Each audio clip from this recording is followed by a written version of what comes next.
Hi, I hope everyone is well.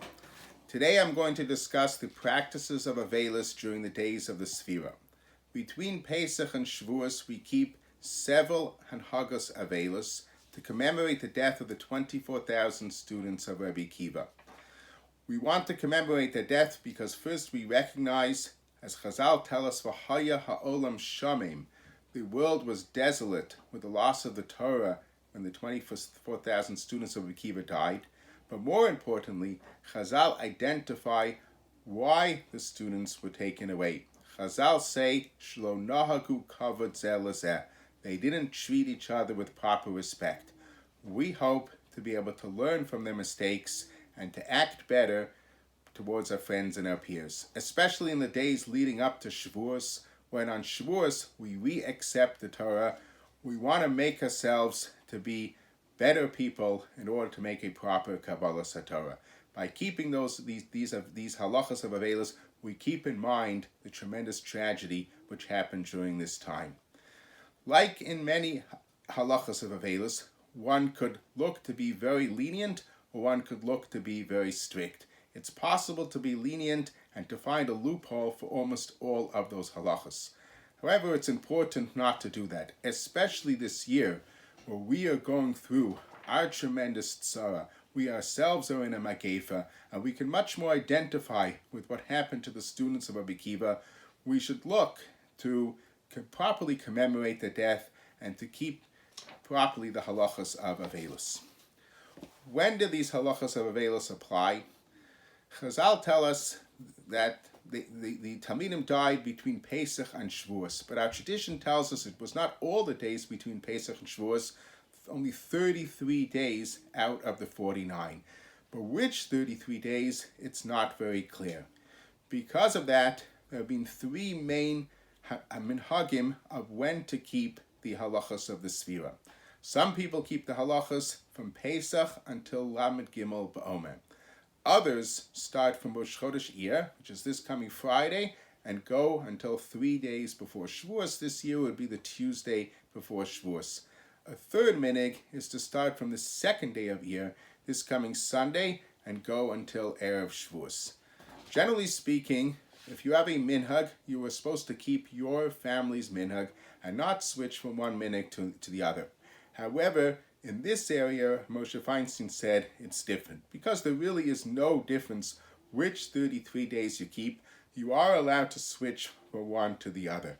So if for some reason this year it would be very important, let's say, to shave this week, one could decide to start the practice from Rosh Chodesh Iyar and go until Shavuos.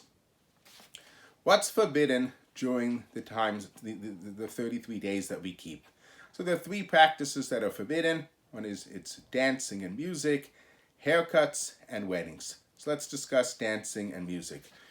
In the poskim, it's primarily brought that it's forbidden to dance during this time, but our minhag extends the prohibition to music also. That would be whether live music or recorded music is forbidden. However, a small group of people singing or listening to recorded singing without instruments would be permitted. But a cappella, which is, even though it's just recorded, but it sounds like instrumental music, that would be forbidden and shouldn't be listened to.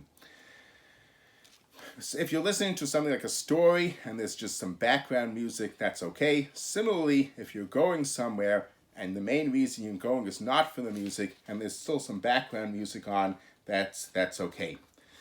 Bar mitzvahs, technically speaking, it is permitted to have live music, but most people just have dancing and not live music. If there's a wedding taking place, which for the person making the wedding is not during the days of Sefira, but for you, it would be the days of the Sefira. Let's say, for example, had we been able to have a wedding this week, you would be allowed to go to the wedding and dance like normal, since that dancing and music is for a mitzvah, and it's permitted for the person who's actually playing it. For children, the minhag of Sefira begins approximately by the age of 8.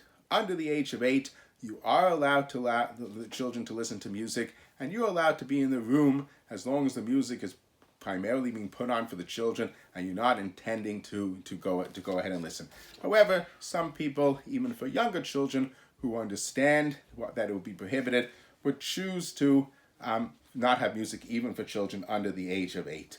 If somebody is learning music, taking music lessons, it would be permitted to continue the music lessons during the Sefira, as long as it's more technical and not being done in such an enjoyable way. There are some who are matir a person listening to music if he needs it for exercise. I think if it's not necessary, you shouldn't do it. However, if somebody feels it's really necessary, it would be permitted. The second practice is the practice of haircuts. We're not allowed to take a haircut during the Sefira. That means cutting your hair of your head, shaving, or any other body hair. However, for a married woman, it would be permitted to shave her underarms or hair of her legs. Somebody who is working and would feel that there would be a loss if he did not shave would be permitted to shave. This year, that would be very difficult to imagine. If you're not going into the office or if you're wearing a mask, one would not think that would be suffering a loss if you do not shave. However, if you do have to go in and make a presentation, it would be permitted to shave this year. It's not permitted to shave just because normally you go into the office. The minhag is not to give even younger children a haircut unless it's something that they need because their long hair is bothering them. If a person is making a bris, he's allowed to go ahead and take a haircut. And upsharon, if a boy is 3 years old, technically speaking, it is permitted to give the child a haircut, but many people wait until Lag BaOmer.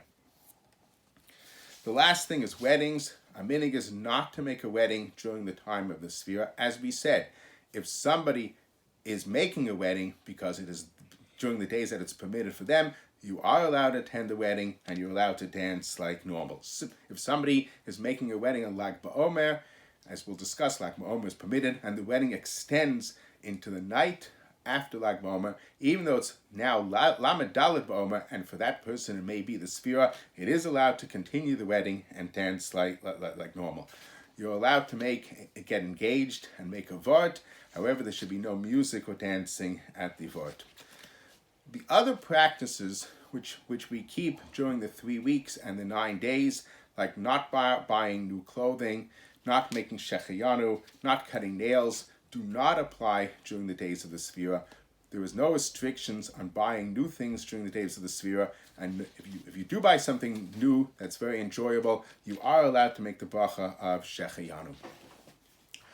On Lamed Gimel BaOmer is considered to be a minor holiday. The reason why Lamed Gimel BaOmer is a holiday is either that was the day of the death of Rabbi Shimon ben Yochai, a student of Rabbi Akiva, and we're commemorating the life of Rabbi Shimon ben Yochai, or it is the day that Rabbi Akiva gave smicha to his 5 talmidim, which he had after the death of his 24,000 talmidim. On Lamed Gimel BaOmer, we celebrate the continuation of the Torah and the miracle that Rabbi Akiva was able to pick himself up and after such devastation to restart and teach 5 new talmidim, and from those new talmidim, the vast majority of Torah Shel Baal Peh was spread. Because of this special day of Lag BaOmer, the halachas of Avelis have been lifted. One is allowed to get a haircut, listening to music, and get married on Lamed Gimel BaOmer, even if it is the day in the middle of your Sefira because you keep it till Shavuos. When it comes to music, our practice is to permit it already from the night before Lamed Gimel BaOmer, the night of Lamed Gimel BaOmer. When it comes to haircutting, the Mishnah Berurah says, preferably we should wait until the morning of Lamed Gimel BaOmer, but if necessary, we could have a haircut by night too. This year, there is a leniency that this coming Friday is both Rosh Chodesh Iyar and Erev Shabbos. Shabbos is both Rosh Chodesh and Shabbos. Because of that, even if you are in the middle of your Sefira because you began in Pesach, one is allowed to shave or take a haircut this Friday. Even if you generally keep the minhag of Rabbi Yehuda HaChassid not to shave in Rosh Chodesh or not to take a haircut in Rosh Chodesh, this year it will be permitted because it's not possible to do beforehand. Just like after the death of students of Rabbi Akiva, Rabbi Kiva was able to continue and raise other students. We hope that our tzara will end and we'll be able to continue and emerge even stronger.